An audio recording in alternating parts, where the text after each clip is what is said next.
வணக்கம். I'm doctor Balachandrapani, scientist. என்னோட குழந்தைங்க இங்கேருந்து படிக்கிறாங்க. குழந்தைங்க பேர் நிலானி அண்ட் ஆதிரா. ஆக்சுவலாக ஒரு பெற்றோராக எனக்கு வந்து என் குழந்தைங்க ஸ்கூலுக்கு போகிறதுக்கு பயப்படக்கூடாது, அழுகக்கூடாது, கற்றுக்கிறதுக்கு தயங்கக்கூடாது. இதுதான் எனக்கு ரொம்ப முக்கியமாக இருந்தது. விஸ்டம் வெல்த் ஆக்சுவலாக ரொம்ப கஷ்டப்பட்டு தேடி தான் அந்த ஸ்கூலை கண்டுபிடிச்சோம். ஏன்னா இது பெருசாக அட்வர்டைஸ்மெண்ட் எங்கேயும் பார்த்தது கிடையாது. ஸோ அப்படி கொண்டாந்து ஸ்கூலில் சேர்த்தப்ப எங்களுக்கு கொஞ்சம் ஃபஸ்ட்டு கொஞ்சம் பயமாக இருந்தது எப்படி இருக்கும் அப்படின்னு சொல்லிட்டு.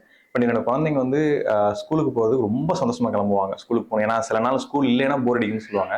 அந்த அளவுக்கு சந்தோஷமாக ஸ்கூலுக்கு போவாங்க. கற்றுக்கிறதும் நிறைய விருப்பப்பட்டு கற்றுக்குறாங்க. ரொம்ப சந்தோஷமாக கற்றுக்குறாங்க. இப்போ கூட இந்த எக்ஸிபிஷன் வந்து பார்த்தோம்.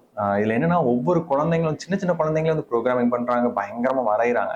ஏன் அப்படின்னா அவங்களோட இன்ட்ரெஸ்ட் என்னன்னு கண்டுபிடிச்சி அந்த குழந்தைங்களுக்கு கொடுக்குறனால அப்படி கற்றுக்குறாங்களோ அப்படின்னு எனக்கு தோணுது. இதுதான் நான் ரொம்ப முக்கியமாக பார்த்தேன். ஏன்னா நான் படித்த காலத்துலலாம் வந்து ஃபுல்லாக எல்லாருக்கும் ஒரே வகையான படிப்பு தான். பட் இங்கே வந்து அந்த குழந்தைங்களோட இன்ட்ரெஸ்ட் என்னன்னு கண்டுபிடிச்சி கொடுக்குறப்ப அந்த குழந்தைங்க அவங்களுக்கு பிடிச்ச விஷயத்த கற்றுக்கிறப்ப நல்ல பெரிய ஆளாக சீக்கிரம் வந்துடுவாங்க. இதுதான் நாங்கள் எதிர்பார்த்தோம். இந்த ஸ்கூலில் நடக்கிறது ரொம்ப சந்தோஷம். நன்றி.